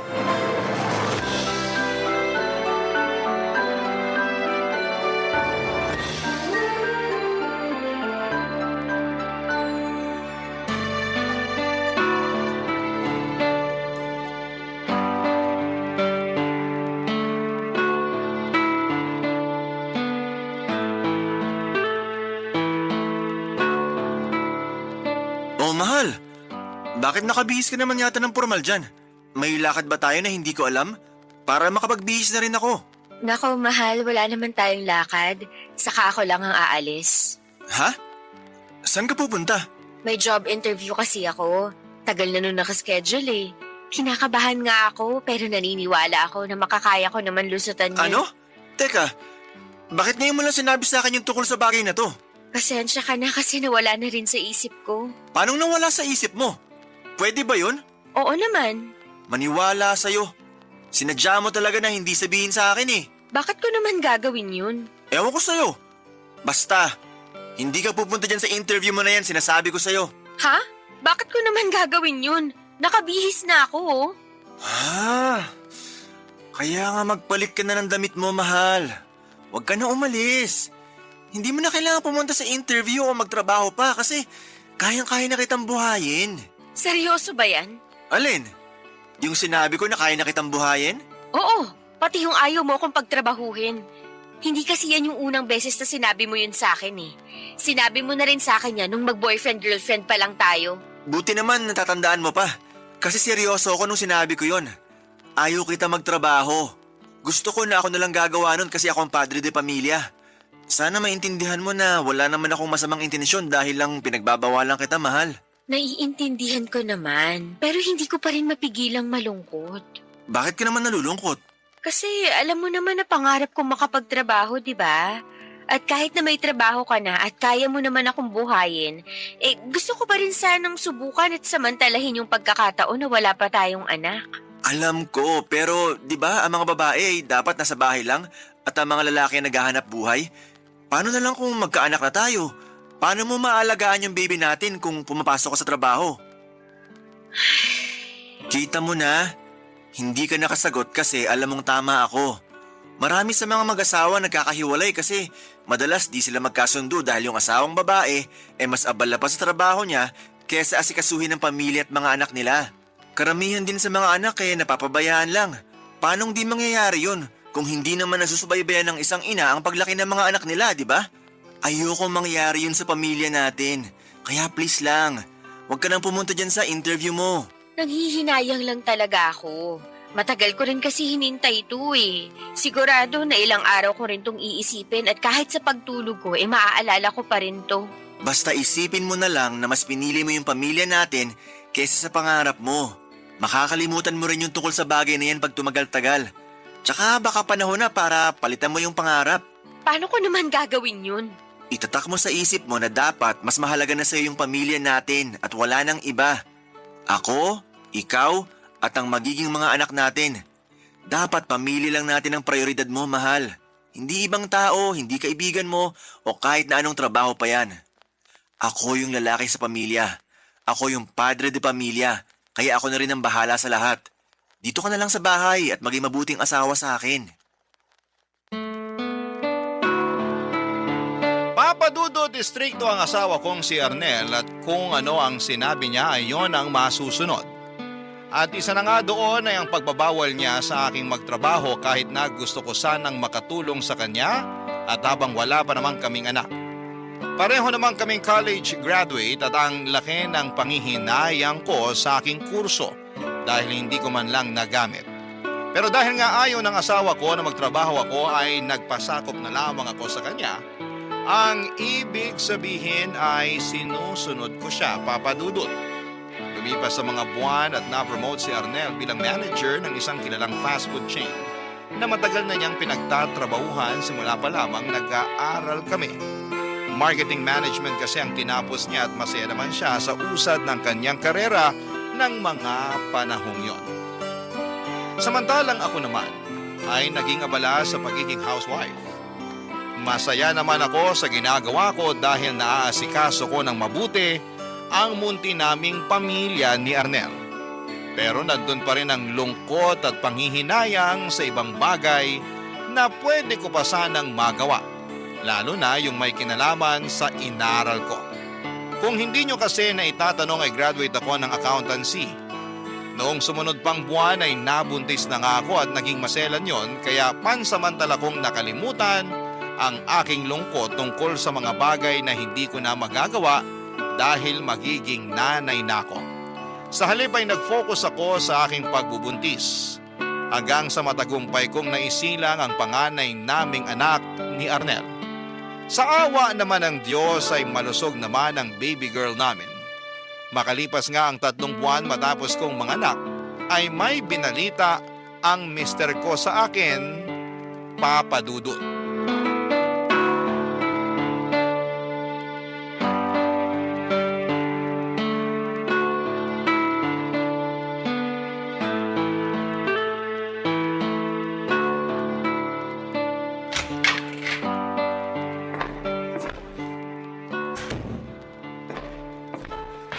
Mahal, gising ka na. Luto na yung almusal natin. Pwede bang matulog muna ako kahit 5 minuto pa? Pwede naman, pero kakain ka pa. Sayang naman yung niluto ko mga paborito mo pa naman yun. Talaga? Sige, babangon na ako. Pagkatapos mong mag-inat, pumunta ka na dun sa mesa para makakain ka na. Dito muna ako sa kwarto kasi may mga tupiin pa akong damit na hindi ko nagawa kahapon. Gawa nang nag-alaga ako kay baby. Sandali. Bakit? Bakit malungkot ka, mahal? May nangyari ba? Ha? Kilala kita. Alam ko na may nangyari base sa reaksyon ng mukha at boses mo. Tsaka kanino ko pa napapansin na salubong yung kilay mo. Kaya sabihin mo na sa akin kung may problema ba. Sige, pero umusog ka muna kasi uupo ako sa kama. Tabihan kita para magkausap tayo. Buti pa nga. Umupo ka na rito sa tabi ko. Ano ba kasing nangyari? Hindi kasi ako mapakali, mahal. Saan? Bakit? Kasi 1 linggo na akong hindi dinadatnan. Tapos naisipan kong mag-PT kasi malakas yung hinala ako na buntis ako. Oh, tapos? Nagpiti ka nga? Oo, Anong resulta? positive. Buntis ulit ako, mahal. Yahoo! Ang galing naman! Nakadalawang anak agad tayo! Pwede bang huminahon ka lang? Baka magising yung baby natin. Sige ka, ikaw magpapatahan sa kanya pag umiyak siya. Ay, oo nga pala. Pasensya na kasi na-excite lang talaga ako. Hindi ko napigilan. Buti ka pa, masaya. Ako kasi hindi. Ha? Bakit naman? Biyaya kaya yung mga bata? Andun na tayo sa biyaya nga yung mga bata. Pero kasi 3 buwan pa lang yung panganay natin. Tapos magkaka-baby ulit tayo. Pag pinanganak ko yung pangalawa natin, siguradong hindi na ako magkakandaugaga sa pag-aalaga sa kanilang dalawa. Diyan pa nga lang sa panganay natin, hindi ko na magawang maligo o makapagsuklay ng buhok man lang kung wala ka rito para buhatin yung baby natin. Ngayon pa lang, nakikita ko na mahihirapan ako ng gusto. Alam nga namang hindi mo ituloy yung pagbubuntis mo nang dahil lang sa bagay na yon. Gusto mo ba na ipalaglag natin yung baby natin? Kilabutan ka nga sa sinasabi mong yan. Bakit ko naman gugustuhin ipalaglag yung anak natin? Hindi ko naman sinabing gusto mo. Pero nagrereklamo ka na mahihirapan kapag naging dalawa na yung baby natin. Kaya yan lang yung nakikita kong solusyon para di ka na mahirapan. Kabaliwan pa rin yun kasi anak natin yung pinag-uusapan natin dito. Gusto mo bang usigin ako ng konsensya ko habang buhay? Siyempre hindi. Pasensya ka na kung nasabi ko yon. Medyo magulo na rin kasi isip ko. Hindi ko na alam yung gagawin. Baka kasalanan ko rin naman kasi lumalabas na nagrereklamo ko. Mga anak naman natin yung inaalagaan ko. Hayaan mo na. Wala ka naman masamang ginawa kaya wag mo nang sisihin yung sarili mo. Hindi ko lang din mapigilang matakot kasi ligtas ba sa akin na magbuntis kahit halos kapapanganak ko pa lang? Ligtas naman siguro pero hayaan mo. Dahil magpapaalaga naman tayo sa doktor. Hindi kita pababayaan ngayong daladala mo dyan sa sinapupunan mo yung pangalawa nating anak. Salamat, mahal. Walang anuman. At salamat din kasi sobra mo akong pinasaya ngayon na unti-unti nang lumalaki ang ating pamilya. Papa Dudut, may nangyari sa amin ni Reggie makalipas lamang ang 3 buwan matapos kong ipanganak ang panganay namin. Bumalik na rin kasi sa normal ang menstruation ko pagkalipas ng 2 buwan dahil hindi naman ako breastfeeding. Noong una ay ayaw ko pang magpagalaw kasi pakiramdam ko ay hindi pa ako nakakaraos mula sa panganganak pero nagtatampo at sa katagalan ay nagagalit na sa akin ang asawa ko. At dahil uso noon ang mga lalaki naghahanap ng ibang babae kapag hindi napagbibigyan, ay natakot ako ng husto. Kaya naman tinis ko na lamang ang sakit sa aking katawan na nararamdaman ko ng mga panahong yon para mapagbigyan ko lamang ang gusto ng asawa ko. Pero hindi ko akalain na mabubuntis niya agad ako. Aaminin ko na gumuho ang mundo ko nang nalaman ko na magkaka-baby ulit kami ni Arnel dahil nga maliit pa ang panganay namin. At mas lalo kong naisip na imposible na akong makapagtrabaho nito kasi matatali ako sa pag-aalaga sa mga anak namin. Akala ko noong una ay sweet yung hindi ka gustong pagtrabahuhin ang asawa mo. Lagi kasi yung sinasabi sa akin ni Arnel kahit na noong hindi pa kami kinakasal. Pero habang tumatagal ay lumiit ng lumiit ang mundo ko na umiikot lang sa 4 na sulok ng bahay namin at pakiramdam ko ay nasasakal na ako sa aming relasyon, Papa Dudut. Barangay Love Stories. Barangay Love Stories. Papadudot, inopen up ko kay Arnel na nangangara pa rin ako makapagtrabaho para magamit ko naman ang pinag-aralan ko. Pero nagalit lamang siya sa akin at sinabi niyang makontento na lamang ako sa pagiging nanay sa mga anak namin at asawa sa kanya. Masama ang loob ko pero nag-focus na lamang ako sa panganay namin at sa pagbubuntis ko sa pangalawa naming anak. Hindi nagtagal ay nakaya ko namang pagsabayin ang pagdadalang tao habang nag-aalaga ng bata. At dumating yung araw na matagumpay ko ulit na naisilang ang anak namin. Kaso, makalipas lamang ang 5 buwan pagkatapos kong mga anak ay nabuntis na naman ako ni Arnel. Mas lalo kong naisip na nilalayo ako ng asawa ko na matupad ang kagustuhan kong magtrabaho kapag malaki na ang mga anak namin. Kaya nga nagpatong-patong na lamang ang mga sama ng loob ko sa kanya. Pero ayoko naman yung dibdibin masyado dahil kailangan pa ako ng mga bata at nang ipinagbubuntis ko ng mga panahong yon, Papa Dudut.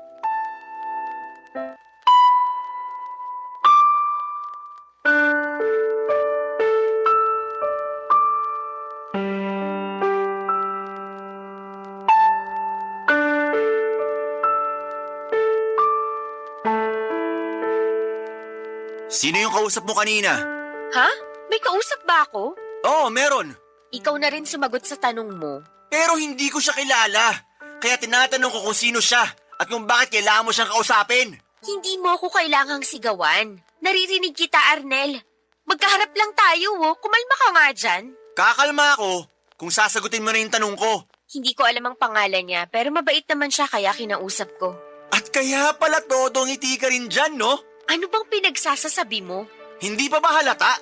Nagseselos ako. Bakit mo naman pagseselosan yung tao?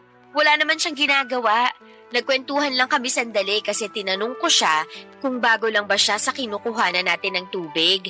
Sa ngayon ko lang din siya nakita kaya kinausap ko. Bakit kasi kailangan mo pa siyang tanungin? Hindi ka na lang manahimik dyan at pabayaan mo yung tao na magtrabaho. Masyado kang pabida at madaldal. Sobra ka naman magsalita. Nagsasabi lang ako ng totoo. Walang totoo sa mga sinasabi mo para lang sa kaalaman mo. Teka, bakit nakabihis ka? Saan ka pupunta? Makikipagkita ako sa kaibigan ko.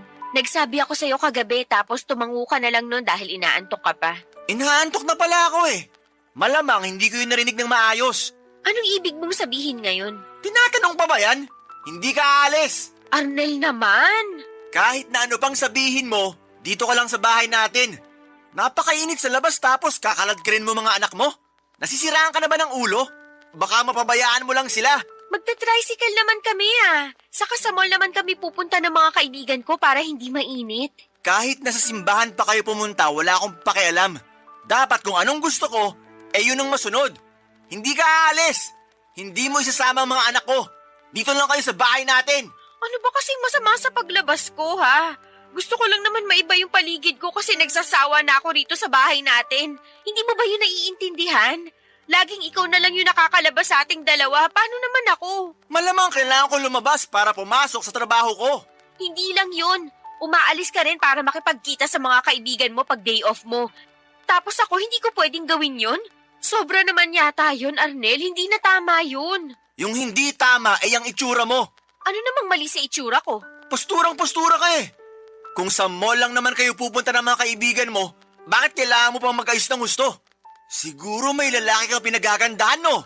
Wala akong pinagagandahang lalaki at wala na ba akong karapatan na mag-ayos ng sarili, lalo lalabas ako? Hindi mo na kailangan magpaganda dahil may asawa at anak ka na. Hindi ko naman nakakalimutan yun Hindi naman pala eh. Pero kung umasta ka dyan, mukhang nakakalimutan mo ng pamilyado ka. Baka akala mo na wala na sa isip ko yung delivery boy ng tubig na kinausap mo kanina. Ewan ko sa'yo. Para ka namang tanga Paulit-ulit tayo. Kung ano-anong iniisip mo wala namang katotohanan yung mga binibintang mo sa akin. Bakit ko naman gagawin yun mahal kita, saka yung mga anak natin? Sige nga. Hindi ko alam. Kaya nga para di na ako magkaganito, sundin mo na lang ako. Di ba, masunurin ka namang asawa? Patunayan mo sa akin na marunong ka sumunod sa mga gusto kong mangyari para hindi na tayo mag-away pa.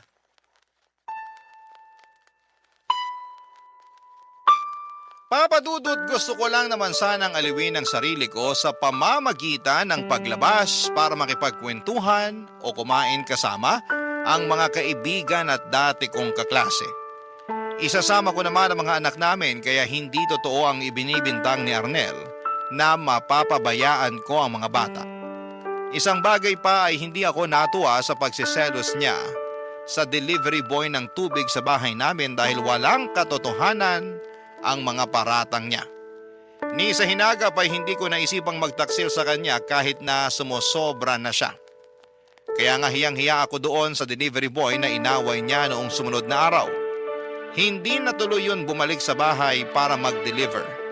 Bali iba na ang nagdadala ng tubig sa bahay namin pero bantay sarado pa rin si Arnel. Ewan, siloso na wala sa lugar ang asawa ko. Kaya lihim akong naiinis sa kanya at pakiramdam ko. Lalo akong nasasakal sa presensya niya.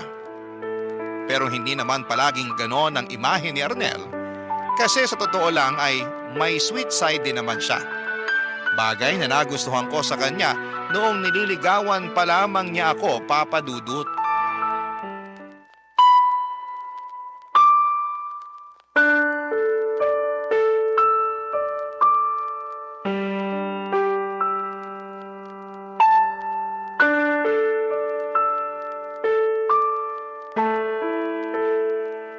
Hanggang ngayon ba may tampo ka pa rin sa akin, mahal? Paano ko sabihin kung oo, magagalit ka ba sa akin? Hindi, pero malulungkot ako. Bakit naman? Kasi iisipin ko na hindi mo naiintindihan na pinoprotektahan lang kita laban sa mga manyak sa labas ng bahay natin. Kaya madalas kitang pagbawalan na umalis. Hindi na kasi natin sigurado yung panahon. Baka mamaya may mangyari sa inyo ng mga anak natin pag lumabas kayo ng bahay. Arnel naman, hindi naman ako siguro ganun katanga para hindi isipin yung kaligtasan namin ng mga anak natin sakaling lumabas ako, di ba? Prioridad ko pa rin naman yun. Hindi ko ipapahamak ang sarili ko pati na yung mga bata. Tungkol naman dun sa mga sinasabi mong manyak, sa itsura kong to na mukha ng losyang dahil sa pag-aalaga ng 2 bata at buntis pa sa pangatlo natin, pag-iinteresan pa ba nila? Baka nga makita pa lang nila ako, tumakbo na sila palayo sa akin kasi napagkamalan nila akong aswang. Di bali ng ganun. At least panatag akong walang mananamantala sa'yo. Anong tibali ng ganun? Na mukha akong losyang sa kaaswang? Bakit ba kasi ganyan ang tingin mo sa sarili mo? Ay hindi ba? Nagtanong ka pa talaga, sa yun yung nakikita ko sa tuwing humaharap ako sa salamin. Mukhang losyang, puyat at laging pagod. Tapos nagsisimula na ulit umitim yung mga singit at batok ko gawa nitong pagbubuntis ko. Lumaki na rin tong ilong ko. Tingnan mo, naglalagas na rin yung buhok ko. Ang pangit-pangit ko na, Arnel. Tapos ayaw mo pa ako nakikitang nag-aayos ng sarili. Pasensya ka na. Talagang pasensya lang ang masasabi. Ano bang gusto mong gawin ko? Ewan ko sa'yo, isipin mo. Pati ba naman yung mga bagay na yan, ako pa yung mag-iisip? May sarili ka namang utak dyan, kainis ka. O sige, gusto mong lumabas, di ba? Oo. Sige, lalabas tayo. Ha? Talaga? Oo, naisip ko na tama ka. Masyado naman kita pinagbabawalan. Hindi ka naman preso sa pamamahay natin. Ayoko na yun yung isipin mo dahil lang ayaw kitang lumabas. Kaya naisip ko na sasamahan na lang kita para makasigurado ako na magiging ligtas kayo ng mga anak natin. Saan naman tayo pupunta? Saan mo ba gusto? Kahit saan, magsabi ka lang. Mag-date tayo katulad ng dati. Pero kasama na nga lang natin mga anak natin. Wala namang problema sa akin yun. Lalo, wala naman tayong mapag-iiwanan sa mga anak natin. Sige, ganun na lang. Mag-isip ka ng lugar na gustong-gusto mong puntahan. Tapos sa day off ko, lalabas tayo. Talaga? Totoo ba yan? Oo, totoo yan. Tsaka paraan ng pakikipagbati ko rin to sa'yo. Naku, wala na yun. Basta matuloy lang yung paglabas natin ng mga bata. Alam mo kasi, sabik na akong mamasyal. Matagal na rin simula nung huling beses na nangyari yun, kaya medyo naaaburido na ako rito sa pamamahay natin. Kaya nga paghandaan mo yan. Lalo na sa kung anong susuotin ng mga anak natin. Gusto ko maging presentable, pero presko yung magiging damit nila. Kasi mainit dito sa atin. Alam ko naman yun. Hayaan mo at hahanapan ko sila ng maayos na damit. Salamat, mahal. Salamat din, mahal. Hindi mo alam kung gaano mo ako napasaya. Excited na ako mag-day off ka para makalabas na tayong pamilya. Ako rin, sobrang excited na. Kaya sana, huwag ka na magtampo sa akin, ha? Bati na tayo. Hindi na ako nagtatampo at oo, bati na tayo. Papa Dudut, noon na lang ulit ako na ilabas ni Arnel simula nang nanganak ako sa pangalawa namin. Para akong ibong nakalaya sa hawla ng mga panahong yon, kaya naman sobrang saya ko. Sinulit ko na ang pamamasyal namin dahil alam kong baka matagal ulit yon mangyari. Habang nasa labas kami ay biglang bumalik sa akin ang nakaraan. Yun bang bago pa lamang kami magkasintahan ni Arnel, dahil madalas na niya talaga akong nilalabas noon para mamasyal at mag-date. Gaya ng sinabi ko ay may sweet side rin si Mr. ko. Likas siyang maalaga at malambing. Kaya nga nagustuhan ko siya ng husto kasi pakaramdam ko ay nasa kanya na ang lahat ng katangiang hanap ko sa isang lalaki. May pangarap din siya sa buhay at lagi niyang sinasabi na hindi niya ako pababayaan. Lalo na pag may sarili na kaming pamilya. Kaya nang dahil sa date naming yon, Papa Dudut ay naramdaman ko ulit na maging malaya at maging masaya. Barangay Love Stories. Barangay Love Stories. Papa Dudut, mali siguro talaga na umasa ako na magbabago pa si Arnel, lalo na sa pagiging seloso niya. Dahil pagkatapos ng date naming yon ay tumindi ang pagsiselos na nararamdaman niya. Hindi niya makalimutan yung mga nakasalubong naming tao na napatingin sa akin ng panahong yon. May sinabi pa siya sa akin na ginusto ko raw na habulin ang tingin ng mga kalalakihan dahil sa pananamit ko. Ako na lamang ang naaburido kasi siya lang naman ang nakapansin ng mga bagay na sinasabi niya sa akin. Wala akong ginagawang masama, formal ang pananamit ko pero hindi ko na kasalanan kung may tumingin man sa akin. Hindi ko na yon kontrolado. Kahit na mabuting ama si Arnel sa mga anak namin ay hindi naman siya mabuting asawa sa akin. Bukod sa pagsiselos niya ay ramdam na ramdam ko na kinokontrol na niya ako. Sa totoo lang, ang dami na niyang pinagbabawal sa akin. Halimbawa noon ay ang pakikipag-usap sa ibang tao, lalo na sa mga hindi niya kilala. Bawal na rin ako mag-makeup at magpaganda para hindi raw pansinin ng ibang tao. Bawal mag-lipstick, gumamit ng cologne at kahit na anong pabango. Bawal din ang magpa-manicure at pedicure. Grabe. Hindi ko na alam ang gagawin. Para na akong mababaliw nang wala sa oras. Hindi nagtagal ay pinanganak ko na ang pangatlong anak namin ni Arnel. Mas naging tutok ako sa pag-aalaga sa mga anak namin kahit na pagod na ako. Tapos kapag sumusumpong ang toyo at pagsiselos ni Arnel, ay nadaragdagan lang ang pagod na nararamdaman ko, Papa Dudut.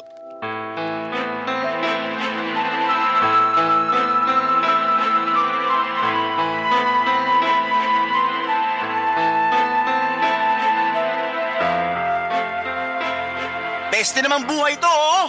Ano bang problema mo? Nagtanong ka pa talaga? Eh, ikaw yung problema rito. Anong ako? Paano ako ay kararating lang natin mula sa pagsisimba tapos biglang ako naging problema? Oo! Kasi bakit mo masyado kang maganda? Ano bang pinagsasasabi mo? Hindi mo ba nakita yung lalaking katabi mo sa jeep kanina? Kung toro titing sa hita mong lintik ka eh. Kung bakit kasi hindi ka nakinig sa akin na imbes na magpantalon, eh nagbistida ka. Tapos yung katabi mong lalaki, panay sulyap naman sa'yo. Pero hinahayaan mo lang. Hindi ko alam yung mga pinagsasasabi mo. Saka wala namang problema sa suot ko ah. Mas dapat nga na magbestida sa simbahan kaysa pantalon. Sinasabi mo ba na ayos lang din natitigan ka ng mga lalaking yon? Syempre hindi. Lumalabas kasi na gustong gusto mo eh. Kunwari ka pa na hindi mo alam. Hindi ko naman talaga alam, lalo na karga ko yung anak nating bunso. Saka kahit na alam ko, sigurado na hindi ko yun gugustuhin dahil may asawa na akong tao. Hirap sa'yo, masyado kang malisyoso, nakakasama ka ng loob eh. May gana pa talagang sumama yung loob mo. Ilang beses ko bang dapat sabihin sa'yo na gusto lang kitang protektahan laban sa mga manyak na yon? Baka naman nasa isip mo lang yan. Anong sinabi mo? Sabi ko, baka nasa isip mo lang yan. Yun bang minamanyak ako ng ibang tao kahit hindi naman? Masyado mo lang binibigyang kulay lahat ng bagay kasi praning ka. Ako pa talaga naging praning rito? Eh sino pa ba? Alangan namang ako o yung kapitbahay natin, eh ikaw lang naman yung ganyan sa atin. Paulit-ulit mong sinasabi na gusto mo lang akong protektahan laban sa mga manyak dyan sa labas. Pero hindi naman ganun yung nararamdaman ko. Kasi, di ba, dapat pakiramdam ko ligtas ako sa'yo, pero bakit hindi? Anong hindi? Bakit? Ano bang nararamdaman mo? Sige nga. Na habang tumatagal, mas natatakot na ako sa'yo at sa pwede mong gawin sa akin dahil dyan sa walang katuturan mong pagsiselos. Bakit ka ba nagkakaganyan? Hindi ka naman ganyan dati ah. Bakit bigla ka nalang naging seloso nang wala sa lugar? Siguro kasi kasalanan mo rin. Paano naging kasalanan ko? Kasi binibigyan mo ako ng dahilan para magselos. Pinagsasasabi mo dyan, hindi yan totoo. Totoo yun kasi yun yung nararamdaman ko. Katulad na lang kanina. Walang ibig sabihin yung nangyari kanina. Hindi ako naniniwala sa'yo. Bahala ka sa buhay mo kung hindi ka maniwala. Hindi ko na problema yun. Ah, ganon? Sige, halika rito. Bakit? Anong gagawin mo sa akin? Eh sa hindi pa rin talaga ako mapanatag na wala lang yung nangyari kanina eh. Sabi mo, bahala ako, di ba? Kaya nga halika rito. Kasi kukumpirmahin ko lang kung hindi ka nasabik nung tinitigan ka ng dalawang lalaki sa jeep. Ano? Nababaliw ka na ba? Baliw na kung baliw. Pero di ako matatahimik hanggat hindi ako nakakasigurado. Ano ba hinihintay mo? Hubarin mo na yung panloob mo. Ha? Bakit ko naman gagawin yun? Kasi gusto kong tingnan at amuyin para makasigurado ako na hindi ka nga nakaramdam ng pananabik. Huwag mo nang hintayin na ako pa yung maghubad dyan sa'yo. Dalihan mo na!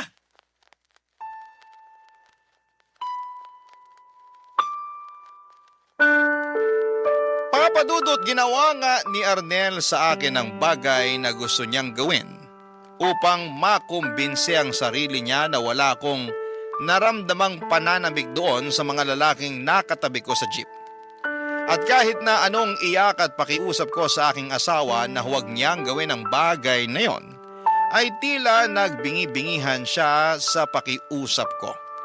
Matapos noon ay nagalit ako sa kanya pero mas galit pa rin siya sa akin. Pinagbantaan pa niya ako na ayusin ko ang sarili ko at huwag ko raw subukang makipaglandian sa ibang lalaki habang nakatalikod siya. Meron daw talaga akong kalalagyan sa kanya. Papadudot, yun na yata ang pinakamalalang away namin ni Arnel nang dahil sa pagiging seloso niya. Umabot na kasi sa point na naging marahas na siya sa akin at hindi na lang yon basta pananalita. Natakot na ako sa kanya ng husto. Anumang sandali, papadudot, ay pipitik siya at mapipisikal na niya ako. Bukod doon, pakiramdam ko ay hindi na niya ako nire-respeto bilang babae at bilang kanyang asawa, papadudot.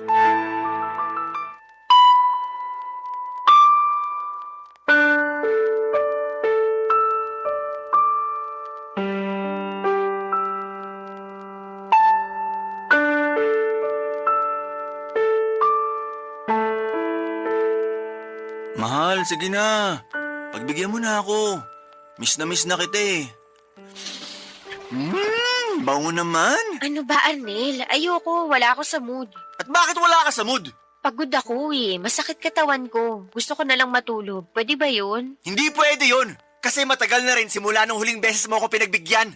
Anong matagal? 2 gabi pa lang naman yung nakalipas ah. Hirap sa'yo, masyado kang mainit. Akala mo sa akin parausan mo? Anong parausan? Yun kasi yung nararamdaman ko eh. Naparausan mo lang ako.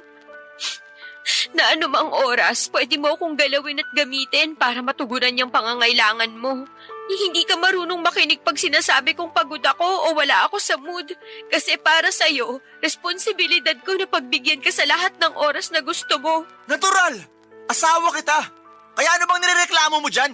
Hindi naman yun ang issue rito, kundi ang pagiging mainit at mapilit mo sa kama. Kainis naman! Dami mong arte! Buti pa mag-iyosin na lang muna ako sa labas kaysa makipagtalo sa'yo. Teka, ano yan? Alin ba yun? Yan oh! Ano nga yun? Yung nasa basurahan. Kukunin ko para makita mo. Pati ba naman basura natin pinag-iinitan mo? Paanong di mag-iinit ang ulo ko? Eh pakete to ng pills. Ha? Sa'yo ba to? Sa'yo to eh. Iniinom mo to? Magsabi ka ng totoo. Oo, akin yan. At oo, iniinom ko yan. Bakit ka umiinom nito nang hindi ko alam? Tinatanong pa ba yan? Siyempre, ayoko pang mabuntis. Walang hiya ka, Reggie! Yan ang dapat sa'yo! Hayop ka, bakit mo ako sinampal? Kasi marunong ka na magsikreto sa akin! Hindi ganyan na mag-asawa! Ginawa ko lang yun kasi sigurado ako na pag nalaman mong umiinom ako niyan, siguradong magagalit ka sa akin at baka nga ipatigil mo pa. Ipapatigil ko talaga. Kasi ito pala ang dahilan para hindi tayo magkaanak ulit. Ilang anak pa ba ang gusto mo mula sa akin? Nakakatatlo na tayo sa loob lang ng 3 taon, Arnel. Ilang buwan pa lang yung lumilipas pagkapanganak ko tapos binubuntis mo na agad ako. Hindi ka na ba marunong maawa sa akin? Responsibilidad mo bilang asawang babae na magbuntis. Nakakalimutan mo na ba yon? Hindi ko yun nakakalimutan pero utang na loob naman. Gusto mo na yata talaga akong mamatay eh. Ilang beses kong sinabi sa'yo na ayoko munang sundan yung pangalawa natin pero hindi ka nakinig. 5 buwan pa nga lang yung anak natin nung nabuntis na naman ako sa bunso natin. Tapos ngayon may plano ka na namang anak-anak ko? Oo, kaya mo nga kaming buhayin at naibibigay mo yung mga pangangailangan namin. Pero hindi pa rin sapat na dahilan yun para ganituhin mo ako. Sinabihan na rin tayo ng doktor natin na delikado para sa akin na mabuntis agad. Lalo hindi pa nakaka-recover yung katawan ko sa panganganak. Pero hindi ka marunong makinig. Mahalaga lang sa'yo yung sarili mo. Hindi mo na ako inisip. Alam mo, hindi totoo yan. Yun yung totoo. Dahil yun ang nararamdaman ko. Hindi mo na ako ginalang bilang asawa mo. Tapos hindi mo na rin ako nirespeto bilang tao. Kung ganyan lang din naman ang gagawin mo sa akin, bakit hindi mo na lang ako patayin ngayon? Ano ba pinagsasabi mo? Patayin mo na lang ako kasi pagod na ako makisama sa'yo. Papa Dudut, nagkaroon talaga ako ng matinding galit sa asawa ko na nag-ugat matagal na ang panahon ng nakakalipas. At magpahanggang ngayon ay hindi pa rin tuluyang nawawala ang galit na yon. Pero pagkatapos ng matinding away naming yon ay sinuyo ulit niya ako tulad ng dati. Ngunit hindi na ako nadala at nagpabola sa mga matatamis niyang salita. Sa kabila ng lahat ay pinili ko pa rin makisama kay Arnel dahil siya pa rin ang tatay ng mga anak namin. Kapansin-pansin ang pagbabago niya pagkatapos ng away naming yon pero hindi pa rin nawala ang pagiging seloso niya. Kung may nawala man, walang iba kundi ang pagmamahal ko sa kanya, Papa Dudut. Lumipas po ang mahabang panahon, namatay si Arnel bago mag-pandemic dahil inatake siya sa puso. Pero, kataka-taka na ni isang luha ay walang pumatak sa aking mga mata para sa aking asawa. Sa halip, pakiramdam ko ay nabunutan ako ng malalim na tinik sa lalamunan, lalo na nakalaya na ako sa kanya. Pero hindi pa rin naging madali at magaan ang buhay dahil ako na lang ang naiwan upang itaguyod ng mga anak namin. Buti na lamang at may pensyon ang namayapa kong asawa na siyang nakatulong upang makaraos kami lalo na noong pandemic. Sa kasalukuyan ay masaya ako dahil meron na akong negosyo na siyang katas ng pag-iipon ko ng pera mula sa mga trabaho tulad ng paglalabada at pagtitinda ng merienda na ginawa ko sa mga nakaraang taon. Kahit na mahirap ang buhay at kahit na marami akong agam-agam sa sarili ko ay nagpatuloy pa rin po ako at hindi sumuko. Marami rin akong what if. At kahit na hindi nasagot lahat ng tanong ko ay naniniwala akong may dahilan ng lahat. Malaking bagay din sa akin ang suporta ng mga anak ko at ilang pinagkakatiwalaang kaibigan upang mas makaya ko po ang lahat. Maraming salamat po sa inyo, Papa Dudut. Sakaling mapili po ninyong i-ere ang sulat ko sa inyong istasyon. Sana nga po'y kinapulutan po ito ng aral ng ating mga kabarangay. God bless and more power po sa inyo. Ang inyong forever kapuso at kabarangay, Reggie.